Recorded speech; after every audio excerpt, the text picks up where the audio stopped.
everybody, it's Jacq from Jersey, and today we are going to make homemade Chickarina soup. I love Chickarina, growing up with that, and I'm gonna kill this cat right now. Hold on. Get out of there!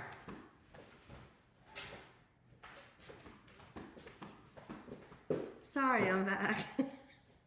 Cat circus! Anyway, today I'm gonna make homemade Chickarina soup. I grew up with Chickarina. My mom always used to make it, and most of the time it came out of a can, you know, the Progresso can with all the salt and stuff. This is a healthy version. It's almost a copycat, but I put my little twist on it. We're gonna make meatballs, chicken meatballs to go into the Chickarina. I have all my stuff prepared here. So I have my onion and carrots and celery chopped up, about a cup and a half. I have chicken broth, salt, pepper, pearl couscous, some hot red crushed pepper, 4 cups of water, 4 cups of chicken broth, some parsley there. I got some boneless chicken thighs. I have boneless, skinless chicken thighs. And let's get started. Let me put my apron on first. I don't want to ruin my outfit here. Oh, God. All right. Whoop. I'll put it up here so you guys could hear me. And putting my nice pecker apron on. I love birds. All right, excuse me. All right, I think we're ready to go. So let's go over here to the stove and let's cook it. So I've got my Dutch oven, or you could use any kind of good deep soup pot, and I'm gonna heat it up. I guess over medium-high heat right now because it takes a little bit to get hot, and then once I put the stuff in, I'll lower it to medium heat. So the first thing I'm going to do is I'm going to add 2 tablespoons of olive oil.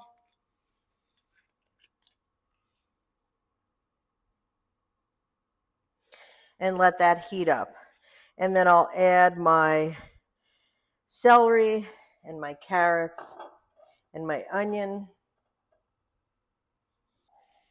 Okay, I'm going to add my onions, celery, and carrot. I have 1 onion chopped up. I have, I don't know, a little over a cup of carrots, and I have about a cup of celery. Let's put the onions in first. Get here, it's sizzling. So we waited long enough, and now I'm going to lower it to medium. Give it a stir. Oh, I see an onion skin in there. I'll take care of that later. Now I'd like to put a little hot red crushed pepper. Now normally Chickarina does not have red crushed pepper, but you know, I'm a fan of the red crushed pepper and I can't help it. So here we go, a little red crushed pepper. Always makes everything a little better. And I'm going to cook these up until they soften.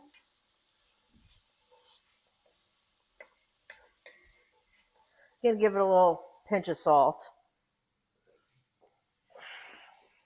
just to get them going and release the moisture in the vegetables. I'm going to be conscious of trying not to like do that.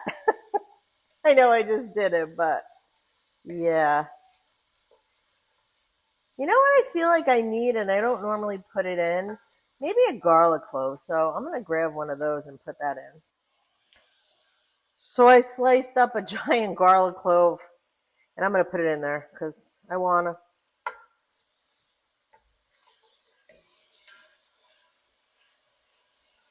I think everything's better with garlic and hot red crushed pepper.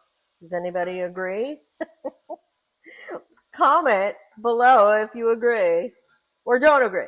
I don't know. I guess if you have kids in the house, you don't want to make stuff hot and spicy. But a little bit just gives it a little extra. So my vegetables are looking good, and I'm going to salt and pepper them again. I didn't put pepper the first time. I don't want to make it too peppery, so I'll do it the second time. But they still have a little bit to cook. So we'll put a little salt, put a little pepper. Here's my salt. My container broke, so I had to put it in a jar. Come on, salty salt. Not too much. I only use a little bit to enhance the flavor. If you taste salt, it's too much salt.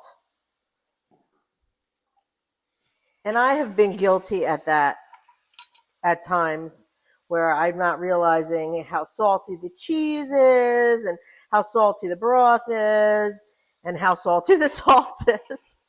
So you got to be careful. That's why you got to taste. You can't take it out, but you could add it. So if a good tip is like taste stuff as you go along.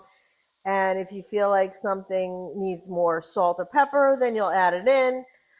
Because if you put it in, you're going to have to do all kinds of adjustments. And there are adjustments. I always add sugar to get rid of my salt, but there's no sugar in this recipe, so I don't want to like pollute the recipe. So I think my veggies are ready, and I'm going to add the chicken thighs and 4 cups of water and 4 cups of chicken broth and bring them to a boil. So here's my thighs. I could trim them, but I'm being lazy. When I get the fat off, you're probably better off. Don't be like me. Don't be lazy.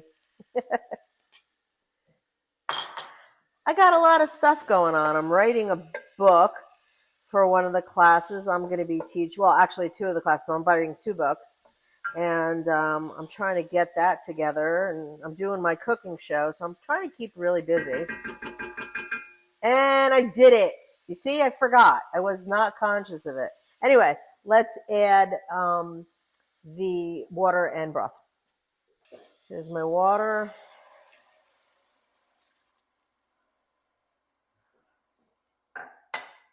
And here's my chicken broth. I'm using organic because that's what I like to use. It takes a little bit to come out of here. I don't know why. Let me see. Is something up with this? Oh, yeah. The thing didn't break properly. Love that when that happens. There we go. That's much better.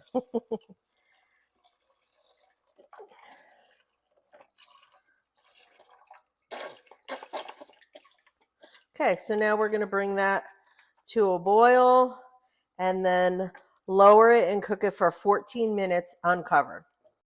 While your soup is cooking, I prepare the meatballs. I have organic ground chicken breast. I have organic pasture-raised eggs because they are the best. And then I add my other ingredients, which are grated cheese, the pecorino romano, salt, pepper, a little sprinkle of garlic powder, egg, breadcrumbs, parsley, and I mix it all together. Refrigerate this so your balls come out nice and sturdy. So it's starting to get those little tiny bubbles, but it didn't come to a boil yet. When it comes to a boil, when you're cooking it, you might get some of that white foam that comes up.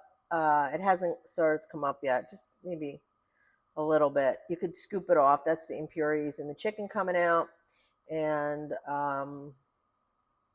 you take that off and you'll be good to go. So the soup came to a boil, and I have my timer on. Alexa was nice enough to put a timer on for me, and I'm going to let it simmer for 14 minutes. Then I'm going to remove the chicken thighs before I do the meatballs. And I have a new dish because they are going to be cooked through. So you do not want to cross-contaminate. Remember last time they weren't quite cooked, so I used the same dish. You can't do that when you cook your chicken.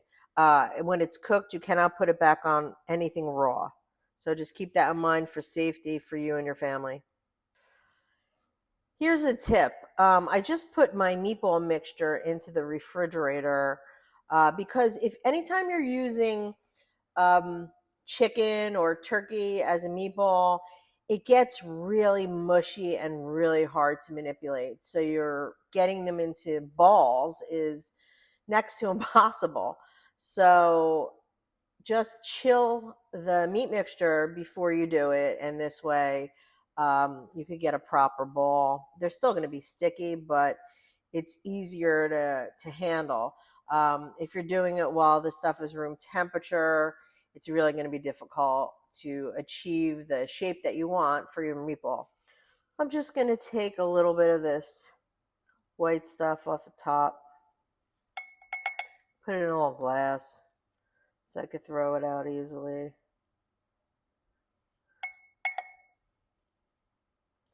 There's really not that much.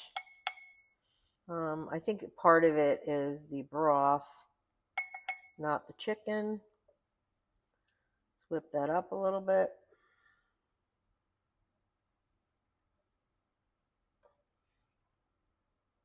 I'll come back later when there's more to take off. So we have less than a minute and a half till this is ready to go. I have taken off this white stuff as much as I could get and put it into a cup, and I'm banging again. There. I have to be more gentil. All right.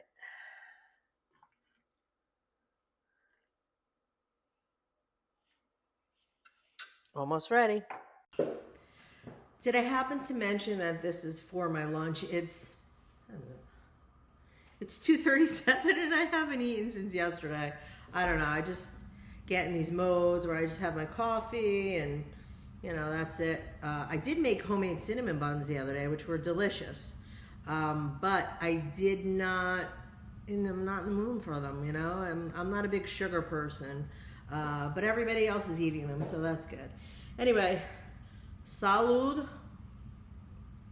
My chickarina's cooking there. I'm going to wait till it boils, cook it for 14 minutes. Then I'm going to do the meatballs and drop them in. So that's how you cook them. The soup will be so flavorful and delicious and perfect for the fall weather for you guys, especially in the north coming up, because it's still warm here. It's in the 80s. Although it's a lot less than last week. Last week we were in the 90s. This week we're in the 80s. So hopefully we'll stay here. So let's go. So our 14 minutes are up, and I'm going to remove the thighs. And I've been having a little chicken aversion today, so I'm not really sure why. I decided to make a chicken soup. I had a wooly for it. If you're Italian, you know that like a wooly is like a desire for something. I'm probably saying it wrong. I'm saying it in dialect, but that's my heritage. Okay.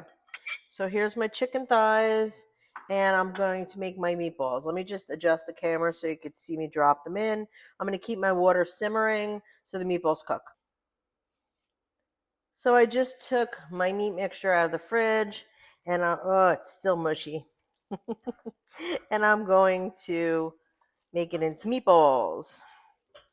I did put some breadcrumbs in it to tighten it up a little bit, some eggs. But like I said, it's very difficult with chicken, ground chicken, and ground turkey. So let's just get this mixed up. Hard to do it on the stove here. All right. I made an executive decision. I made an executive decision to move my camera, and I'm just going to put the heat up just a little bit so it's more like a rolling simmer. This way the balls will start cooking. So I want to make them small enough to go inside of a spoon, like a big tablespoon. So there we go. I make them a little bigger, I think, There we go. See how hard it is? They just don't want to tighten up when you're making them. I don't want to add too many breadcrumbs. Then it'll be a breadcrumb ball. I don't like breadcrumbs in my bowl. So I'm going to finish the rest of these. I don't want to touch the camera to stop it because my hands are disgusting and I am making them too big. There you go. And these guys will simmer. Now remember, your broth will start lowering temperature when you're putting this cold meat in. So make sure that you're watching the the the heat. Yeah, I couldn't get that out. See, way too big, Jacqueline. Jacqueline is having difficulty today. What is that? I don't know what that is. I don't want that in my food though. Say that much. Oh, Maron. I'm going to add my chicken that I just shredded back to the pot.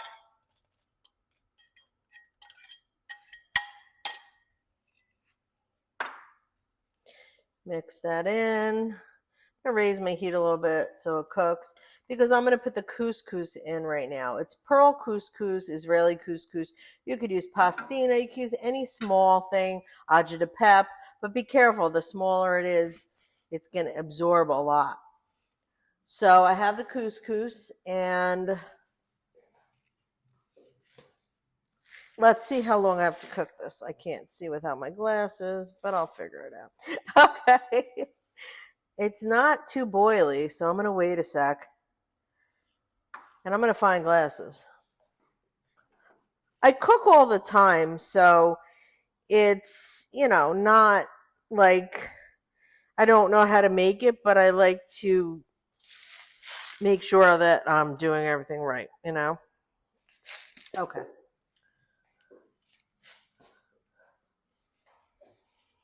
So I have my couscous, and I'm going to add about 3/4 to a cup of couscous. Alexa, set a timer for 10 minutes. And I'm going to set a timer for 10 minutes. And then I'm just going to cook the soup. And then we'll taste it and adjust the seasonings. And I'll be back. It's looking good. I can't wait to try this. This is going to be my lunch at 3 o'clock in the afternoon. But that's all right.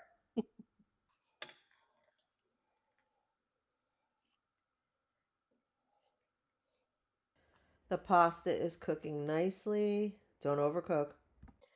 So I think I'm going to take it off early because the pasta tastes cooked and you do not want to have it mushad. Mushad in Italian is like mushy. That could be for food or it could be for a person. Like if you're feeling sad, you could be mushad. So I think I'm going to stop it. I already adjusted the seasonings, but you really have to cool it off to be able to taste it. So it's got to be a little cool. So I'm going to plate this up and we're going to eat it and see how it comes out. All right, let's go. My chickarina is ready to go. I plated it up.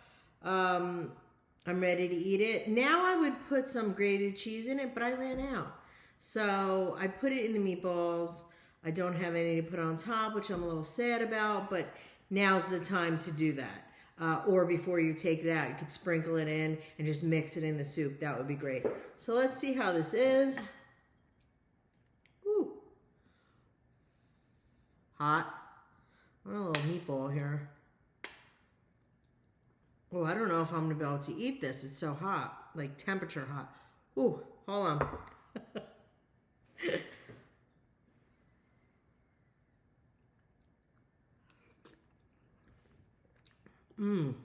Good. Tastes like growing up in the 70s and 80s. When Mom opened the can of Progresso soup and he had it, except this is better and healthier. So good. This is good. I'm going to let it sit for a little bit and then I'm going to reseason because you really can't taste something until it's kind of room temperature. Just like cheese. If you ever have cheese, you should be eating at room temperature so you can get the flavor. But anyway, I hope you make this recipe. Like and subscribe. And if you do make the recipe, please tag me wherever you post it, Instagram, comment on YouTube. Let me know how you liked it. Remember, season, adjust, season, adjust. Okay?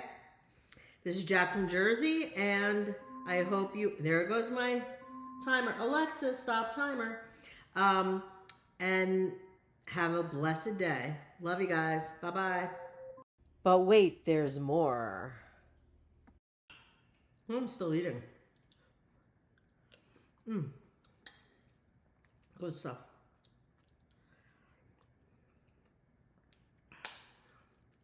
Some chicken in here.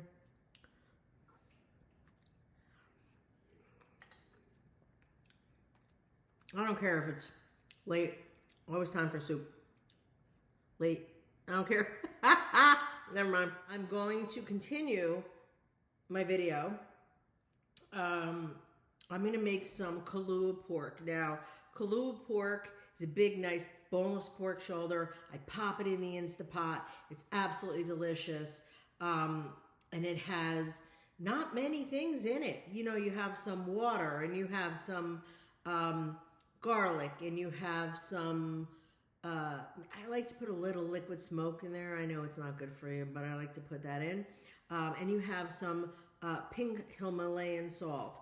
And it's absolutely delicious. Comes together in 90 minutes, and we'll do that. So now I have to make dinner. So I have some bacon and garlic here.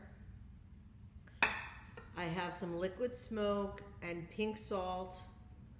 And then I have this giant boneless pork shoulder. It's about 7 pounds. I didn't want anything this big, but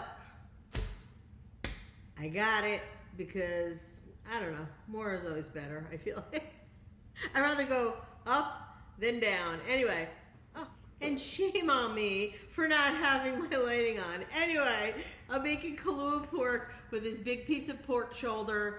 I've got my bacon and I've got my garlic, and I'm gonna cut up the pork pieces and stuff the garlic in there, okay?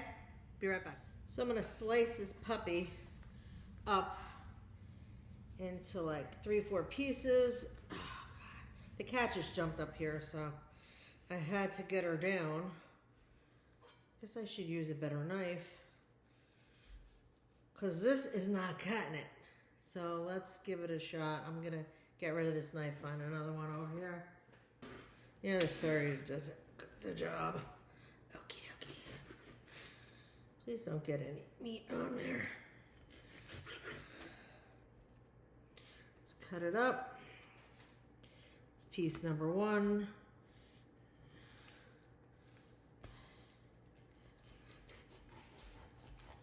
Piece number 2. Ooh. I should have just had them cut it for me like I did last time. I had them butterfly the pork at the butcher, which was great. So I didn't have to do it. All right, I'm gonna cut this up and get this ready. And I'm gonna stick garlic in it. I don't want you to see me struggle over here. So I got it done. And I'm going to make slits with a paring knife. Like, you know, you do with a prime rib for, I'll take my glasses off. Like you do with a prime rib for Christmas. And you're sticking in the garlic. Just to give it that extra flavor. I'm having trouble today. Woo-hoo-hoo. There we go. Does anybody do this with their beef or their pork or anything? When I'm making prime rib, I like to stick garlic and rosemary inside. And I must say that it gives it that extra flavor that you want. And it's good. I love garlic. Do you love garlic? And just gonna do this and then go to the next step. All right, I'll be right back. I wish my husband was here to tie up my shirt. Anyway, I have pink salt, and I'm going to salt the pork. You could use sea salt as well. You don't want to over salt it, but you want to do it pretty liberally. So I'm gonna pop it over. Maybe like a little less than a teaspoon per pound.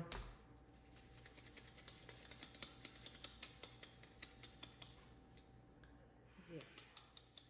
Himalayan salt. Okay, I think I'm good with the salting. I don't want to salt it anymore. Let me go wash my hands, and then we're going to put it in here. Now I'm going to take the bacon and put it in the Instapot, and then let that cook on both sides. And then I'm going to add the water, and I'm going to add the pork. And let's see, I'm going to put it on for high pressure for like an hour and a half, so 90 minutes. So let's get going with that. So I'm going to place, first of all, I'm going to put the pot on saute. No. Yeah, there we go. I'm going to put the pot on saute, and that's going to come up. I'm going to add a little bit of olive oil because, yeah, I want to put it in there just to give it a little extra. And let that get hot, and then I'm going to put my bacon in and cook that up. Normally I wouldn't put that much bacon in it, maybe like 3-4 slices, but I have a giant piece of pork, so I want to make sure that it's super flavored, and it hasn't really heated up yet, so I'm waiting for it to start sizzling. And then once it cooks a little bit on one side, you can see I just want to keep them all in one layer. Once it starts sizzling and they cook, I'll flip it, okay? That bacon smells so smoky that I don't even know if I'm going to add some liquid smoke. It's so yummy, smoky, smoky.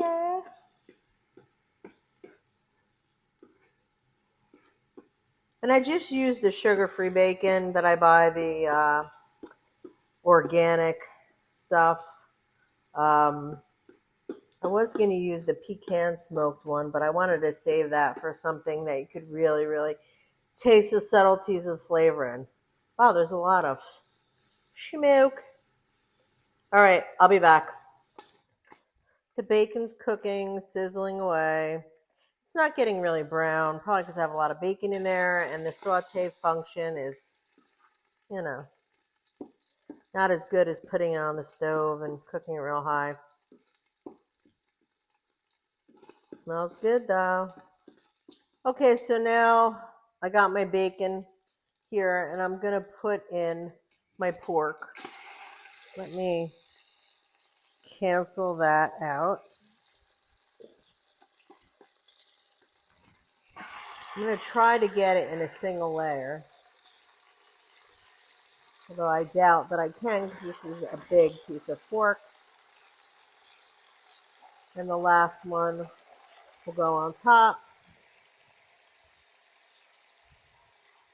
with the garlic. Ooh, sorry about that. And that piece of fat there.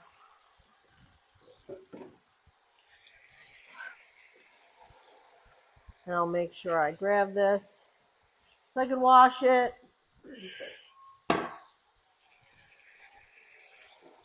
And the next thing I'm going to do is add the water.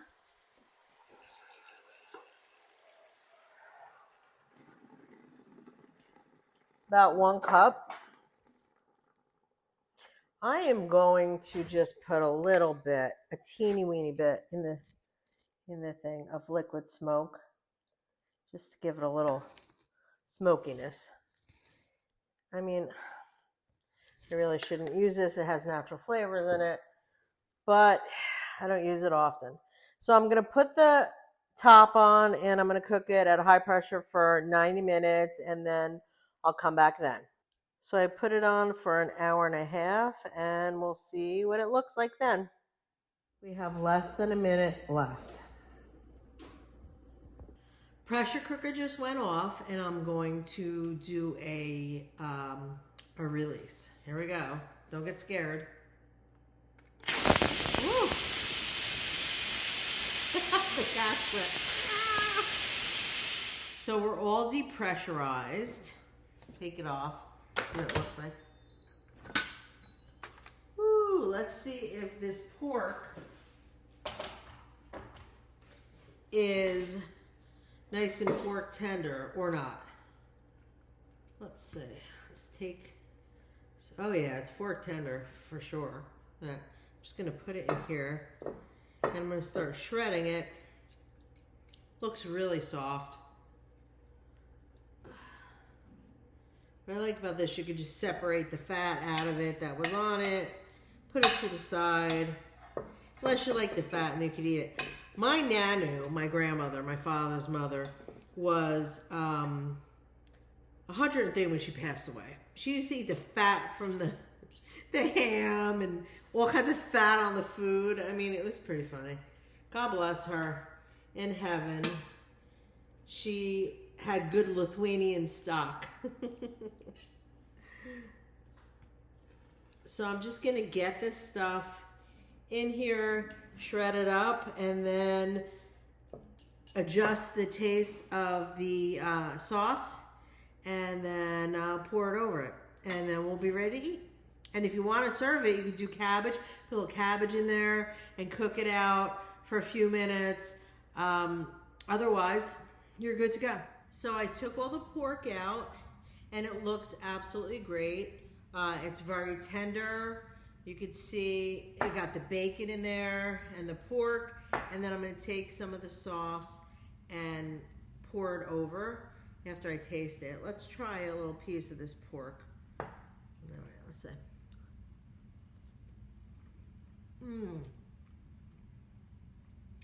Delicious. The bacon gives it a smokiness.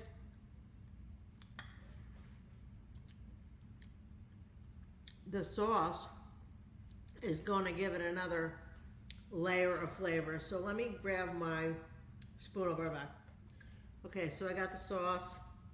I want to put it over a piece so I could taste it. Let's put that back in there. Go back in.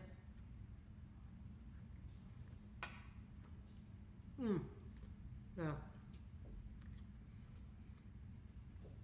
Good Kalua pork. You could serve it with macaroni salad. You could serve it over cabbage. You could serve it any way you want. You can even put it in a tortilla or some taco shells with some toppings. It's just great. It's very versatile. You know, you could use it for anything. And whatever you have left over, you can freeze it. So I'm Jacq from Jersey. This is my channel. Today we did Chickarina and Kalua pork, and I hope that you try something, and happy cooking. Take care. Love you guys. Bye-bye.